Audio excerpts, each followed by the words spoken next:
आज इतिहास IPC CrPC और एविडेंस एक्ट। ब्रिटिश अमल फौजदारी आईन हटी लागू हेब तीन नुआ आईन, भारतीय न्याय संहिता, भारतीय नागरिक सुरक्षा संहिता और भारतीय साक्ष्य अधिनियम। इंग्रेज द्वारा प्रस्तुत इंग्रेज संसद द्वारा प्रस्तुत यही तीन नियम को परिवर्तन करा जाई भारत सरकार द्वारा तीनोटी नुआ नियम आज कार्यकारी है।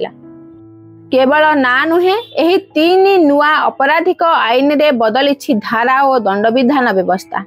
नुआ आईन रे होइथिबा किछि प्रमुख परिवर्तन, नाबालिका दुष्कर्म को मृत्युदंड और महिला गण दुष्कर्मकारी को आजीवन सजा मिल पारे।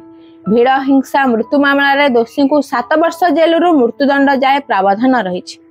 देशद्रोह आईन रे व्यापक परिवर्तन आसीबा सह यार संज्ञा मध्य बदलिबो। देश विभाजन, सशस्त्र विद्रोह, विच्छिन्नतावादी काम, देशर सार्वभौमत्व और एकता को क्षुण्ण करने भली अपराध पाई आईन रे स्वतंत्र व्यवस्था रहिबो।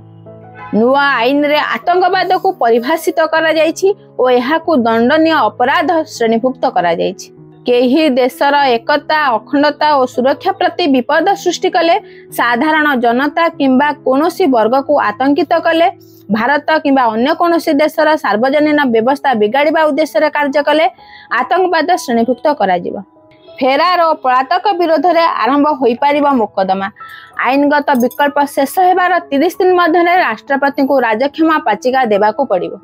बहुत अपराध पाई दंडर सीमा और जोरिमाना को बढ़ाई दिया जायछि। 1860 मसीह इंग्रेज माने जो आईन तैयारी करथिले, जो जोरिमाना थिला ताहा आर्थिक व्यवस्था को सेतेबेल देखि लोकमानकर करा जायथिला। किछि अपराध को अति कम रे किछि वर्ष अपराध बोली कुहागला, अर्थात एठारे कोनोसी हाकिम चाहिए मध्य सेथुरु मुक्ति करि परिबे नाही। केवल दंड विधान व्यवस्था नुहे, आज नुआ आईन लागू हेबा परे पुलिस अभियुक्त को गिरफ करबा ठारू नै कोर्ट रो चूड़ांत राय देबा पर्यंत पूरा व्यवस्थार आमूलचूल संस्कार आसिला।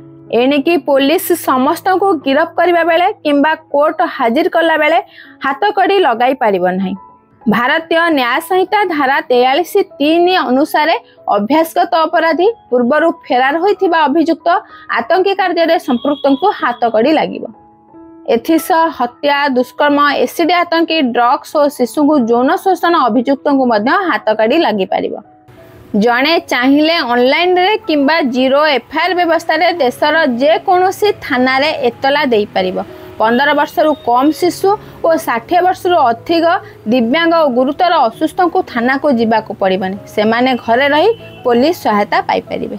जणे गिरफ हेबा परे तत्कालीन जन को निज स्थिति संपर्क रे सेमाने सूचना देई परिबे।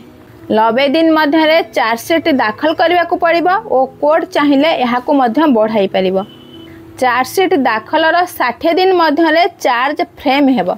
शुणाणी सरिबार 30 दिन भितर कोर्ट राय सुनाइब और 7 दिन भितर दंडादेश देव। 3 मास किंबा ताठारु कम जेल दंडादेश और 3000 टंका पर्यंत जोरिमाना को चैलेंज करी ऊपर कोर्ट को जाई हेबो नाही। एही पूरा प्रक्रिया सर्वाधिक 3 वर्ष भितर सरिब। नुआ आपराधिक आईन प्रथमे नागरिक, प्रथमे सम्मान और प्रथमे न्याय भावना रे प्रस्तुत करायछि एवं पुलिस को एबे लाठी परिवर्ते डाटा सहित काम करबा को पड़िबो।